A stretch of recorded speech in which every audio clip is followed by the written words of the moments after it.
Je m'appelle Élise, j'ai 23 ans, et jusqu'à récemment, ma vie était plutôt simple. J'habite dans la maison héritée de ma grand-mère, la mère de ma mère. C'est mon refuge depuis que maman est décédée d'un cancer agressif il y a quelques années. Après sa mort, il ne restait que papa et moi. Il vit de l'autre côté de la ville, et malgré la circulation infernale et les trajets interminables, je faisais toujours en sorte de lui rendre visite tous les vendredis après le travail. C'était notre petit rituel. J'apportais son plat à emporter préféré, et on passait la soirée à regarder de vieux films et à parler de maman. Ces moments étaient précieux, une façon de garder son souvenir vivant et de rester proche de papa. Mais tout a changé un vendredi soir. Comme d'habitude, je suis allée chez lui avec son repas favori, prête pour notre soirée tranquille. Mais dès que j'ai franchi la porte, j'ai vu qu'il était nerveux, faisant les 100 pas dans le salon. Et il n'était pas seul. Élise, ma chérie, j'aimerais te présenter quelqu'un, dit-il en désignant une femme assise sur le canapé. Elle avait l'air d'avoir une trentaine d'années, bien habillée, les cheveux parfaitement coiffés et un sourire maîtrisé. Voici Rachel, annonça-t-il, puis après une courte pause, c'est ma fiancée. J'ai failli lâcher les sacs de nourriture. Fiancé? Papa n'avait jamais mentionné qu'il voyait quelqu'un, encore moins qu'il voulait se remarier. Un instant, la colère m'envahit. Comment pouvait-il oublier maman si vite? Mais je me suis ressaisie. Cela faisait des années qu'elle était partie.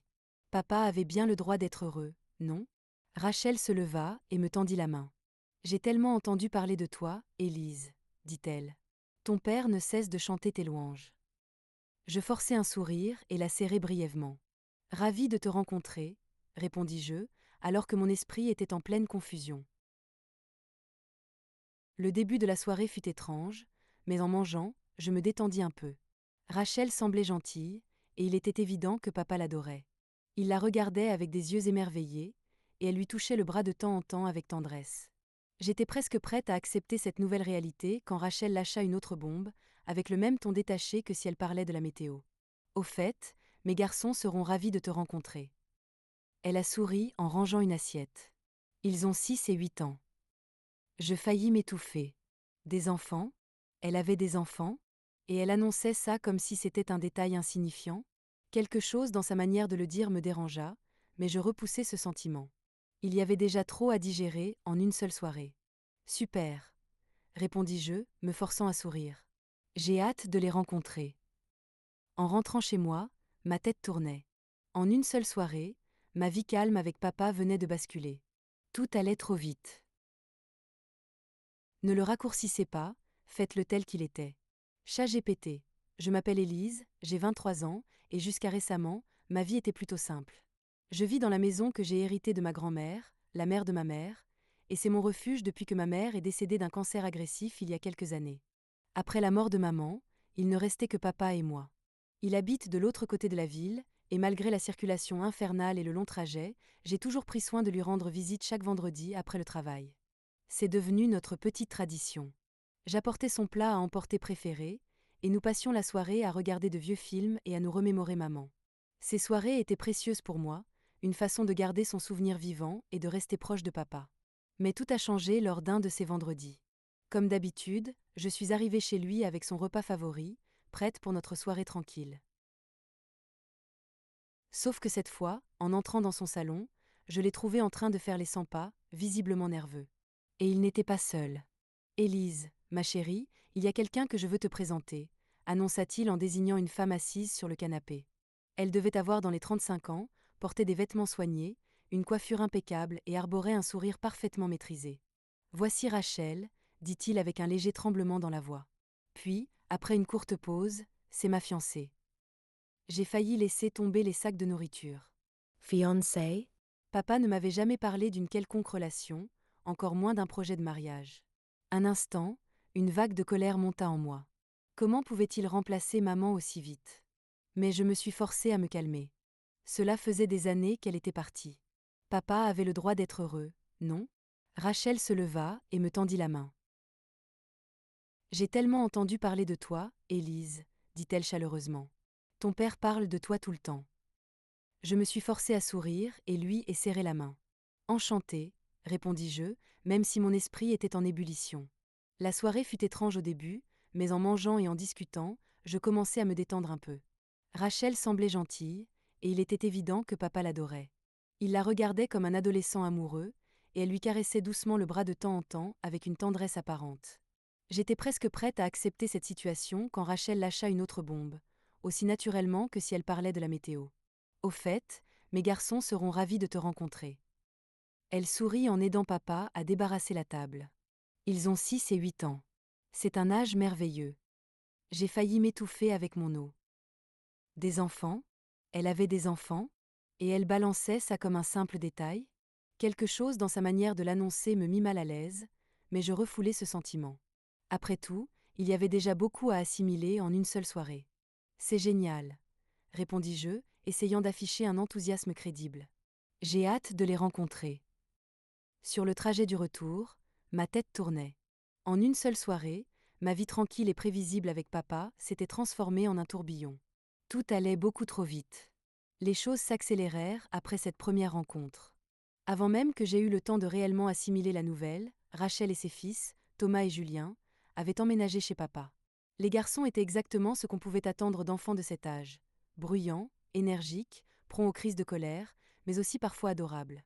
Thomas, l'aîné, adorait les jeux vidéo. Julien, lui, ne tenait pas en place plus de 5 minutes. 4 mois passèrent à une vitesse folle, et soudain, il y avait un mariage à préparer. Rachel s'y investit avec une intensité presque terrifiante. Elle avait un avis sur tout, les fleurs, le lieu, la musique, même la nuance exacte des nappes. Et moi, dans tout ça? Ma chérie, disait-elle d'une voix mielleuse, tu veux bien garder les garçons quelques heures? J'ai un rendez-vous d'urgence avec le fleuriste. Ou encore, la dégustation du gâteau a été déplacée à la dernière minute. Tu peux surveiller Thomas et Julien? Au début, cela ne me dérangeait pas. Ce n'était que quelques heures par-ci par-là. Les garçons étaient supportables à petite dose. Et je voulais montrer à papa que je faisais des efforts.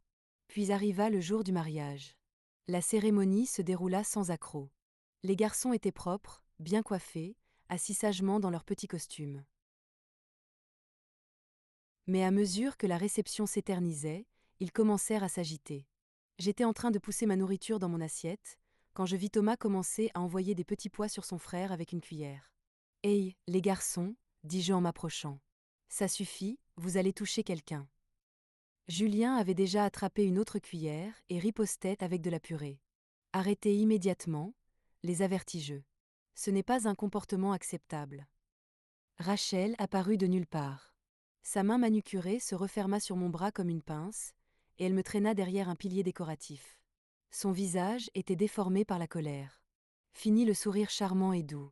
Elle siffla entre ses dents, ne parle plus jamais à mes enfants comme ça. Je me dégageai, frottant mon bras où ses doigts avaient laissé une marque rouge. Il lançait de la nourriture sur les invités. Protestai-je.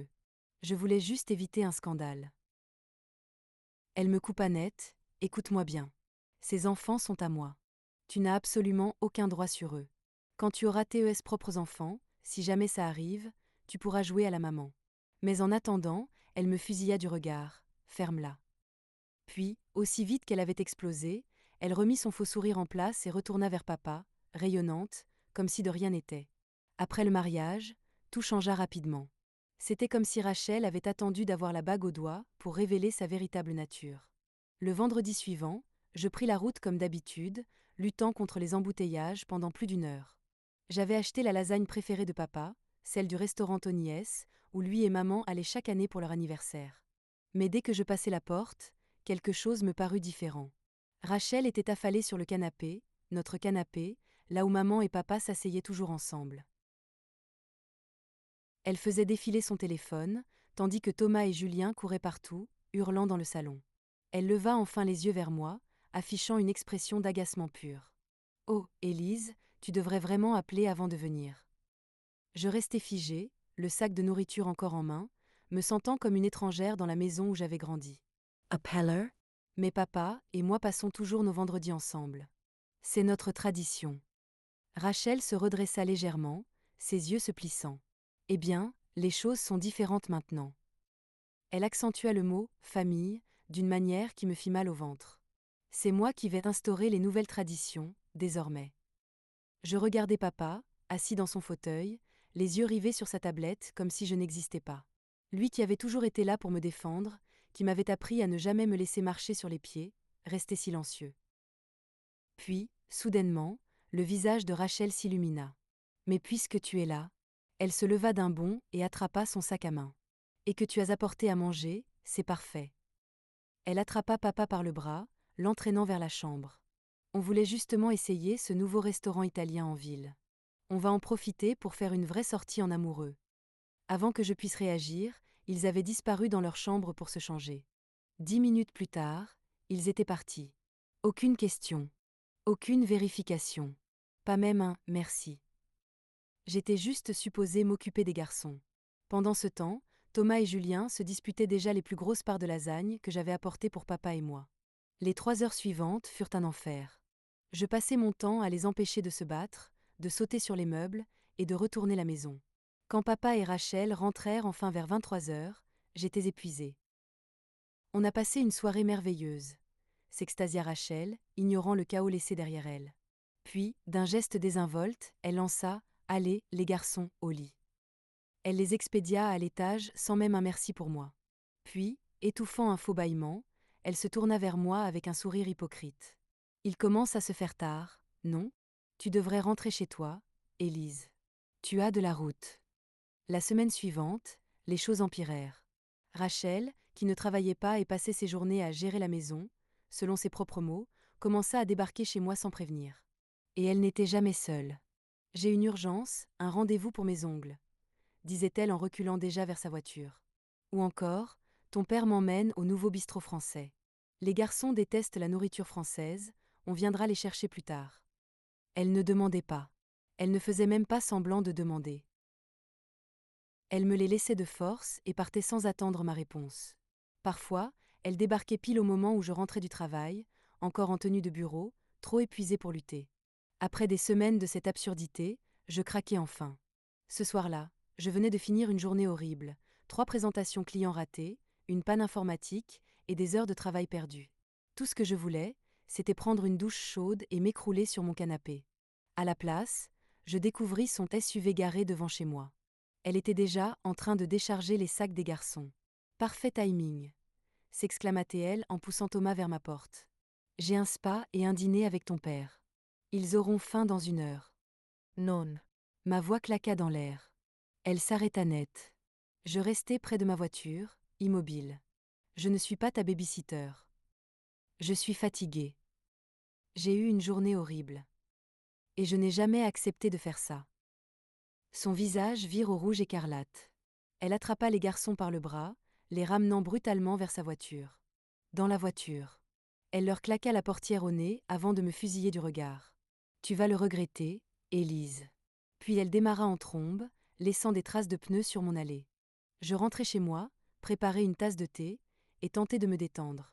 J'avais à peine eu le temps de souffler que mon téléphone se mit à sonner. Papa. Je décrochai.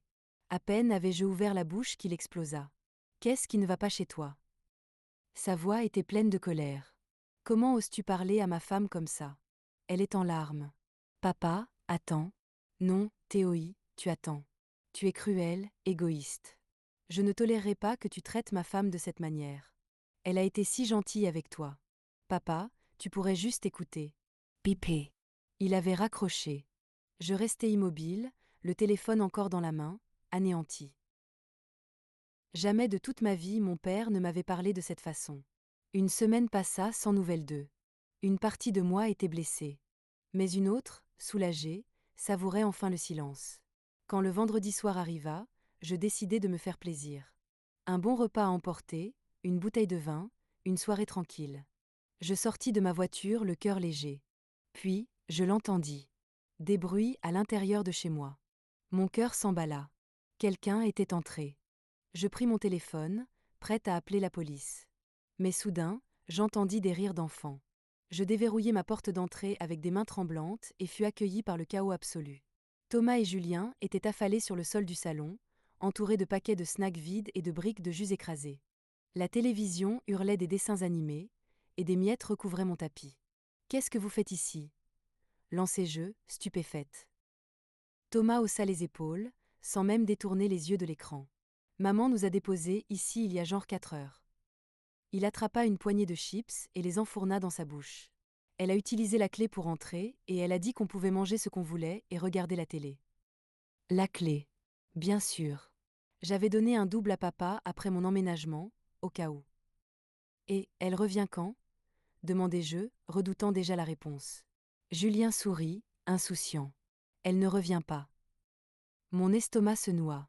Elle et ton papa sont partis en lune de miel à Hawaï. 2 semaines d'absence.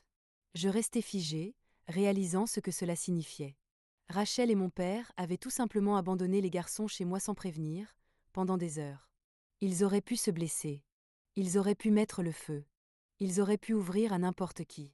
Plus j'y pensais, plus la colère montait. Je sortis mon téléphone, les mains tremblantes de rage. Avant d'appeler Rachel, j'ouvris l'enregistreur vocal et appuyai sur « Démarrer ». J'avais besoin de preuves.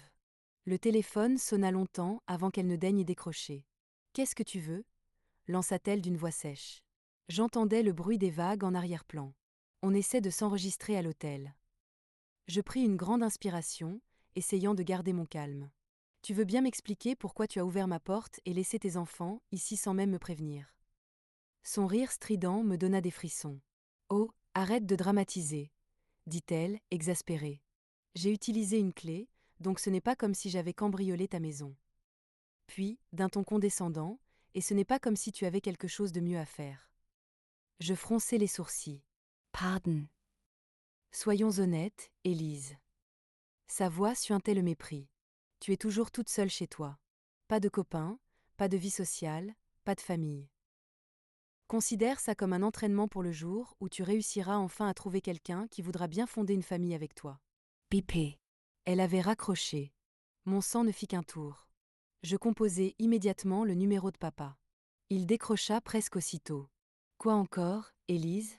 Son ton agacé me fit grincer des dents. « On essaie de commencer notre lune de miel. Rachel a laissé ses enfants seuls chez moi, dis-je d'une traite. Elle est entrée par effraction et... Arrête d'en faire une montagne, me coupa-t-il d'un ton tranchant. Tu cherches toujours le drame. Tu ne peux pas juste nous laisser profiter de notre voyage en paix. Jeserei les poings. Papa, je travaille toute la journée. J'ai des responsabilités, des réunions, des délais à respecter. Alors engage une baby-sitter. Comme si c'était aussi simple. Je pris une grande inspiration pour rester calme. Si c'est si facile, pourquoi n'avez-vous pas engagé quelqu'un avant de partir ?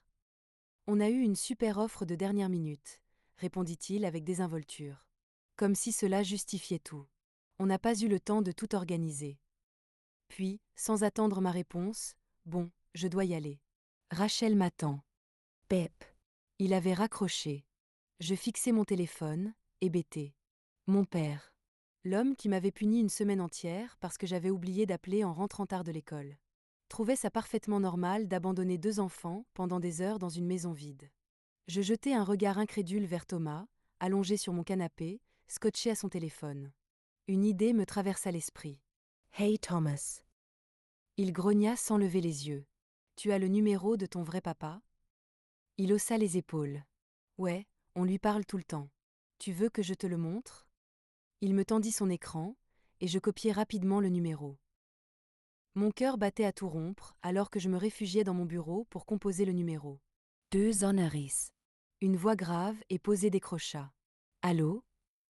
Je pris une grande inspiration. « Bonjour, je suis Élise, la belle-fille de Rachel.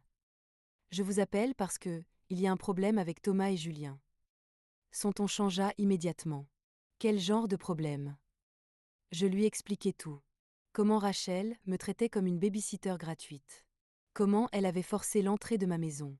Comment elle et mon père avaient abandonné les garçons pendant des heures avant de partir en vacances. Plus je parlais, plus sa respiration devenait lourde. « Envoyez-moi votre adresse. » Sa voix était tendue, tranchante. « J'arrive dans 1 heure. » Puis, après une courte pause, « Élise, merci de m'avoir appelé. » Exactement 1 heure plus tard, ma sonnette retentit. En ouvrant la porte, je découvris un homme grand, la quarantaine, l'air furieux, accompagné d'un autre homme en costume chic, une mallette en cuir à la main. « Papa !» crièrent Thomas et Julien en courant vers lui. Il les serra contre lui, soulagé. « Allez récupérer vos affaires, les garçons, leur dit-il en leur ébouriffant les cheveux. Et nettoyez le bazar que vous avez mis chez mademoiselle Élise. Pendant que les enfants rangeaient le salon, il se tourna vers moi. Je vous présente Maître Durand, mon avocat. Nous nous installâmes autour de ma table de cuisine. Il poussa un soupir, passant une main dans ses cheveux. Cela fait des années que je supporte les manipulations de Rachel. Sa voix était basse, pour éviter que les garçons n'entendent. Rendez-vous manqué, changement de dernière minute, utilisation des enfants comme des pions. Il serra les poings. Mais ça, c'est la goutte de trop. Steve secoua la tête, dépité. C'est au-delà de tout ce qu'elle a pu faire jusqu'ici. Je verse 4 000 € par mois de pension alimentaire, et elle utilise cet argent pour partir à Hawaï en laissant ses enfants chez une étrangère. L'avocat posa son carnet sur la table, son regard s'assombrissant. Sans parler du fait qu'elle les a laissés seuls dans une maison vide, ajouta-t-il. Puis il se tourna vers moi. Mademoiselle Morel, pouvez-vous tout me raconter en détail? Du début. Pendant 1 heure, je lui expliquai tout. Le mariage. L'escalade progressive des exigences de Rache. L'abandon des garçons. Les enregistrements. Quand j'eus fini, l'avocat hocha la tête gravement. Et j'ai ça aussi. Je pris mon téléphone et ouvris les fichiers audio. J'ai enregistré mes conversations avec Rachel et mon père aujourd'hui. Ça pourrait vous être utile? Son regard s'illumina immédiatement. Extrêmement utile. Je lui envoyai les fichiers, et nous écoutâmes ensemble les enregistrements. La voix condescendante de Rachel résonna dans ma cuisine, suivie du ton désinvolte et méprisant de mon père. Quand l'avocat appuya sur pause, il se tourna vers Steve. C'est exactement ce dont nous avions besoin. Puis il posa son stylo et eut un sourire froid. Abandon. Mise en danger. Mauvaise gestion des fonds de la pension alimentaire. Votre ex-femme vient de nous donner une opportunité en or. Les 2 semaines suivantes furent étrangement calmes. Pas un seul appel. Pas un seul message. Ni Rachel, ni mon père ne prirent la peine de vérifier comment allaient les garçons. Ils étaient trop occupés à profiter du paradis hawaïen pour penser aux enfants qu'ils avaient abandonnés. Puis le vendredi arriva. Je venais de rentrer du travail, à peine changée en tenue confortable, quand ma porte s'ouvrit brutalement. Rachel déboula comme un ouragan, le visage rouge de colère, une lettre officielle brandie dans sa main. Mon père la suivait de près, le regard noir. Thomas. Julien, hurla-t-elle, les yeux affolés. Où sont mes enfants? Je restai assise sur mon canapé, calmement. Avec leur père. Rachel se figea. Quoi? Je croisai les bras. Leur père. Tu sais, l'homme avec qui tu as eu ces enfants avant d'épouser mon père. Celui qui, contrairement à toi, se soucie réellement d'eux. Elle se jeta sur moi, les ongles prêts à me griffer. J'eus juste le temps de reculer. Sail Vipera. Tu sais ce que c'est, ça? Elle agita la lettre sous mon nez. C'est une assignation du tribunal des affaires familiales. Sa voix tremblait de rage. Mon ex-mari demande la garde exclusive. Y resta impensable. Peut-être que tu aurais dû y penser avant d'abandonner tes enfants dans une maison vide. Elle me fusilla du regard. Ou avant de les utiliser comme des pions dans tes jeux. Mon père s'avança, furieux. Je n'aurais jamais cru que ma propre fille puisse être aussi cruelle. Son regard était glacial. Tu as détruit la famille de ta belle-mère par pure méchanceté. Il me transperça du regard. Pour moi, tu n'es plus ma fille. Les mots me frappèrent comme un coup de poing. Mais je gardai mon calme. Je le dévisageai sans ciller. Je n'ai rien détruit, papa. Rachel l'a fait toute seule. Rachel poussa un cri de rage et sortit en claquant la porte. Mon père me lança un dernier regard de dégoût, puis la suivit. 3 semaines plus tard, l'audience pour la garde des enfants eut lieu. Je m'installai dans le box des témoins, sentant le regard brûlant de Rachel planté dans mon dos. D'une voix calme et posée, je racontai tout. L'abandon, l'effraction, son mépris total pour la sécurité de ses enfants. Puis, l'avocat de Steve lança la lecture de mon enregistrement. Quand la voix moqueuse et méprisante de Rachel résonna dans la salle d'audience, je vis son visage passer du rouge au blanc. Considère ça comme un entraînement pour le jour où tu trouveras enfin quelqu'un qui voudra bien fonder une famille avec toi. Le juge fronça les sourcils, visiblement de plus en plus irrité à chaque nouvelle preuve. À la fin de mon témoignage, Rachel était affaissée sur son siège, son arrogance envolée. Le verdict tomba comme un coup près.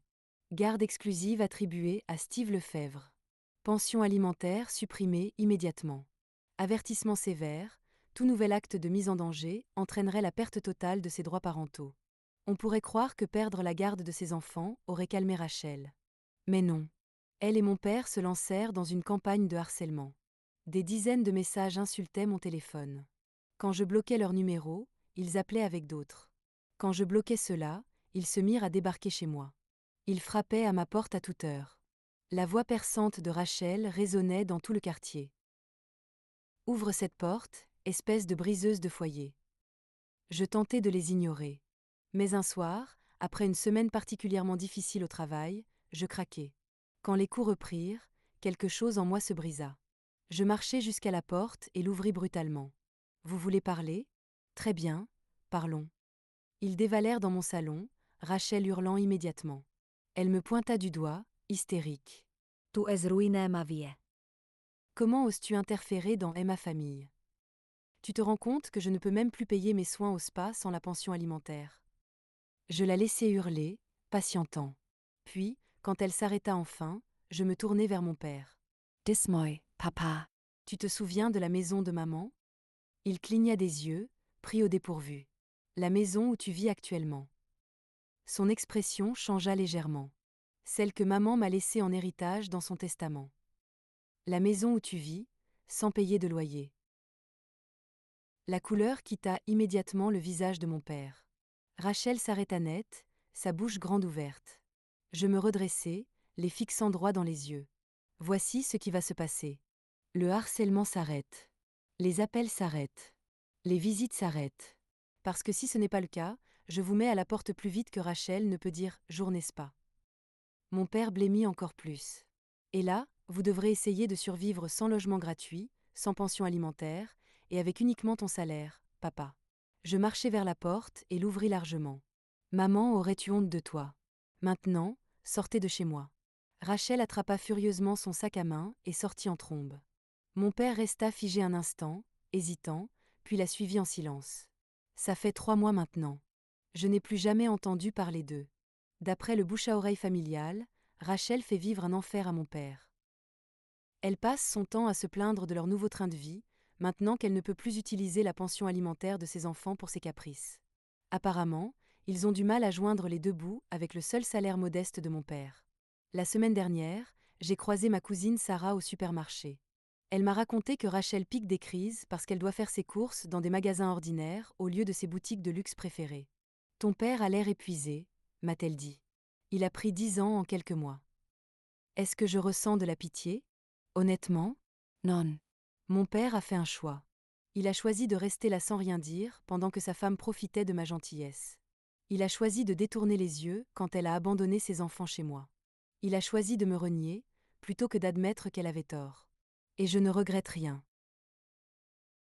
Parfois, défendre ce qui est juste, c'est être le méchant dans l'histoire de quelqu'un d'autre. Et ça me va très bien. Je dors très bien la nuit, sachant que ces garçons sont enfin en sécurité et entourés d'amour. Même si cela m'a coûté ma relation avec mon père. Post-scriptum, je possède toujours la maison de mon père. Non, je ne l'ai pas encore expulsé. Mais c'est toujours une carte que je garde dans ma manche. Au cas où il recommencerait.